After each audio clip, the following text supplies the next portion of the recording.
Hey everybody, welcome back to the channel. It is the third week of August, and today I'm just giving a quick recap on some things I consider very important.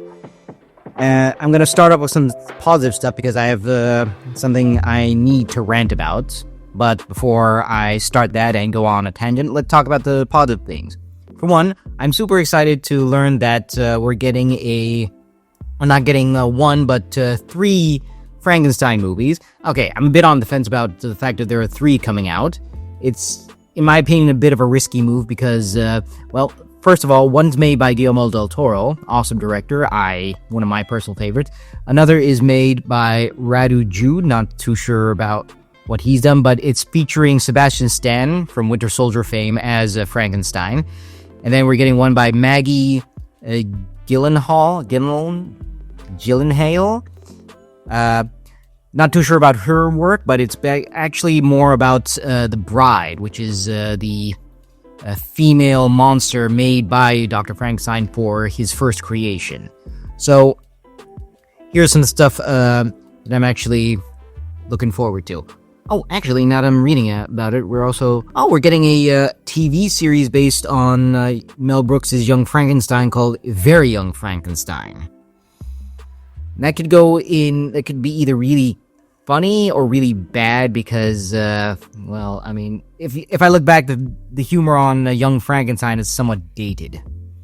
So first of all, I want to talk about the Guillermo del Toro Frankenstein. I am so excited about that one because, like I said, Guillermo del Toro is one of my favorite directors. He does, it's kind of difficult to say that he does horror well. Well, he does horror very well, but he does the creepy aspects of the genre phenomenally. I mean, Kronos was really well done. That was his first. That was a vampire movie. Tales to Tell in the Dark. That was amazing. I have to admit, I did watch Crimson Peak wrong. I had the mindset that it was actually going to be a horror movie rather than a gothic story. And I imagine that he's going to take the same approach when it comes to Frankenstein. He's not going to do it as if it's a horror movie. He's doing it as if it's a gothic tale. A tale of, not science gone mad, but of a scientist having to correct his mistake. And also kind of find out whether or not what he did was ethical, not just for humanity, but for the monster itself. So I'm actually really excited about it. I mean, I've seen screenshots of the movie, and it looks amazing because Del Toro really knows how to use cinematography to do more than just show you some pretty stuff. It actually helps convey the depth and the drama of that scene or what's happening for that people. And I think he's one of those very few directors that actually knows how to use cinematography well, because a lot of times when I'm watching a movie or a series, I'm just seeing people have a conversation or do some actions. There's no real good camera play. There's no real way that they're playing with the lighting and the imagery. There's no metaphor. And that's not to say that every scene or every movie needs to be overloaded with metaphor. Sometimes you need to have the audience you need to help them think about what that scene is doing, what that scene is portraying on a deeper level. 1 second. What I think could be interesting about Maggie Gyllenhaal, I don't know her name, is that since it's about the bride, it's an interesting approach, because now we're going to see the perspective of a monster made to be the mate of another monster. What kind of killed it for me was when I was reading an Instagram post and it stated that this was going to be it was either modernization or made for the modern audience. And what modern translates to me is they're gonna just inject with a whole bunch of DEI, just changing a lot of things just so they can meet some racial and ethnic quotas. However, it was stated that this movie will take place in the 1930s, which is actually maybe a better way to approach it, because a lot of the times I've seen a lot of Frankenstein movies where they take place in the turn of the century, when obviously that's when the book took place. And of course they have to be accurate to the book at times. But I'm thinking, okay, if you're going to modernize it for modern audiences, I mean, I think it would be best to do it in more modern day setting. Because I mean, the closest thing we've had to a modern day Frankenstein would probably have to be the movie Splice. Yeah, I can't remember that movie too well. It was shocking, to say the least. If it was a real Frankenstein movie, not really, but it did have that sort of vibe to it. You know, creating new life and it going haywire.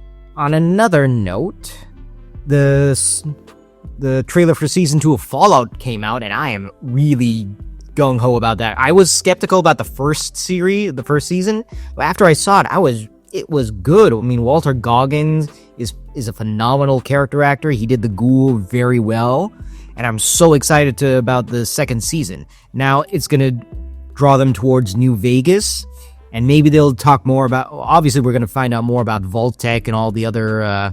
all their shady goings-on. I do hope that we kind of see some of the more darker vaults, as in the ones that had those virtual reality pods, and also the ones where they... I hope we get to see the Gary vault. That would be so cool.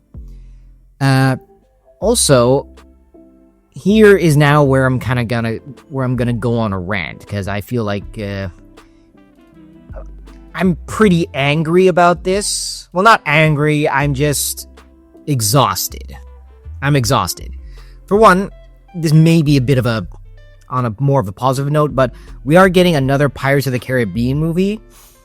Okay, this is gonna be the, give me a second, Crystal Black Pearl, Dead Man's Chest, World's End, that thing with Blackbeard, and the one with Trident and Javier Bardem.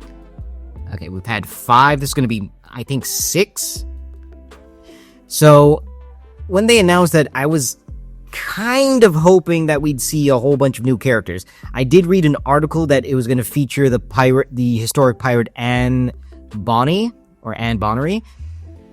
Yet, I did also read that they were going to race swap her for an African, and I'm going like, why are you gonna do that? Because Anne Bonny was an Irish woman, and she became a folk hero for Ireland at that time, so that was just dumb. What is happening, however, is they are in negotiation for Johnny Depp to take back his role as Jack Sparrow. I think that is a very desperate move. It reeks of desperation. It's pretty much doing what BBC did with Doctor Who, constantly bringing back David Tennant because he was the best Doctor Who, and so they kept bringing him back once in a while just to get the attention of the old fans. Saying, hey, we're still good. Look, David Tennant came back. Obviously, Doctor Who is good again. Now, bringing back fan favorite characters is a clear sign that that you have no faith in your writing, you have no faith in new actors to actually spearhead your movie. And we're seeing this again when it comes to the Avengers, because Robert Downey Jr. is taking the role of Doctor Doom. That is also a desperate move, because everybody loved Iron Man, and now, they're testing the waters to see how will fans react when Robert Downey Jr. plays the villain. No. Using Robert Downey Jr. to find some good faith with the fans after you torch it. And this is actually where I'm now gonna kind of pivot to what my angry rant is gonna be about. Because Variety released an article saying that Disney's Boy Trouble. Studio seeks original IP to win back Gen Z men amid Marvel and Lucasfilm struggles.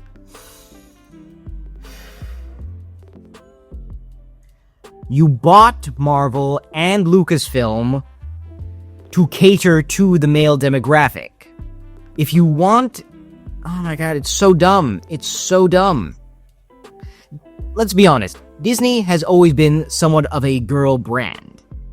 I mean, most Disney movies, animated movies, they're geared towards the female demographic because they're musicals, their female leads are way more memorable than their male leads. And to be honest, I can only remember maybe like 3 or 2 animated Disney films that were kind of geared towards men, and those were Hercules, maybe Aladdin, and Tarzan. I'm not counting Treasure Planet, because that wasn't really that much of a musical. Okay, if actually, Tarzan wasn't that much of a musical either. It just had music created by Phil Collins. Either way, those were the only movies that's the handful of movies that were more geared towards the male demographic rather than the female demographic. What Disney's now doing, it's so dumb. Not dumb that they're going towards the male demographic. It's dumb because they bought they bought Star Wars and Marvel so that they can get the male demographic. Guys like superheroes, they like Star Wars. What did Marvel do? After a while, they thought, you know what? It's too much testosterone. It's not good for us. It's not diverse enough. And then they started ruining Marvel by adding so many, by just gender swapping, forcing unpopular superheroes into the fold, Mary suing superheroes that people didn't really care about. Case in point, Captain Marvel and Ironheart. And let's not get started on their dumb series. WandaVision had potential, but then they kind of had to ruin it with that whole weird, quirky comedy setup. Guys, when we want a superhero show, we don't want quirky comedy. We want to see the hero fight crime. And then, oh my god, Star Wars. They just crapped the bed on Star Wars. George Lucas himself said that Star Wars was geared towards guys. In his day, it was geared towards 12 to 13-year-old boys because they love Star Wars, they love fantasy, and they love that whole like Jedi aspect of being ideal of chivalry. They ruined it by adding so much DEI stuff, by saying, hey, Star Wars, the Force is female.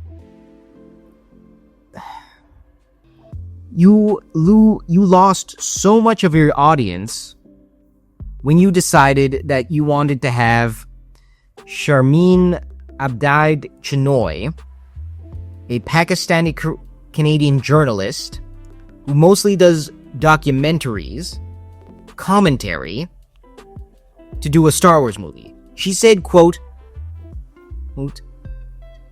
I want to make men uncomfortable. You picked those people to spearhead Star Wars.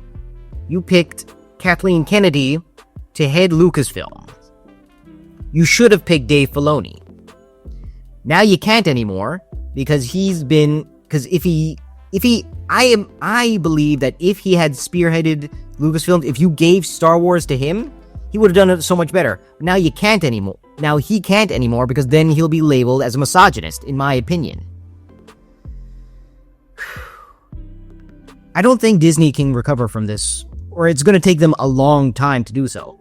I mean, if they're now only seeing their mistake in not catering, in using Marvel and Star Wars not to cater to the male demographic, you've poisoned the well from which you drink, if you understand what I mean. If you want to, you can't cultivate good faith from your audience again after doing so many bad things to those IPs. You don't understand the demographic, you don't understand the target audience, and you kept picking the worst people to do so. And now you're begging the creatives to help you make new IPs just to cater to the male demographic. You can't anymore because you got rid of the creatives that actually knew what the demographic wanted. You picked all the people who were obsessed with identity, you picked all the people who wanted to make things political, and you got rid of everybody who just wanted to have fun. What will happen, I don't know, but I don't think... It's difficult to put into words what I think should happen. I don't want Star Wars or Marvel to disappear. I think what would be best is if maybe for 2 years or maybe 3, nothing happens with those IPs. That the head executive just sit down and think, okay, we need to show the fans that we care again. And then they bring back all the people that they got rid of who actually knew what those IPs were all about. And they better pay them what they're worth. If I was any of those creatives and I got that call from Disney asking me to come back, I would have them pay out the ass because they have the money. But anyway, that's what I wanted to talk about, and that was the updates, so stay tuned for more.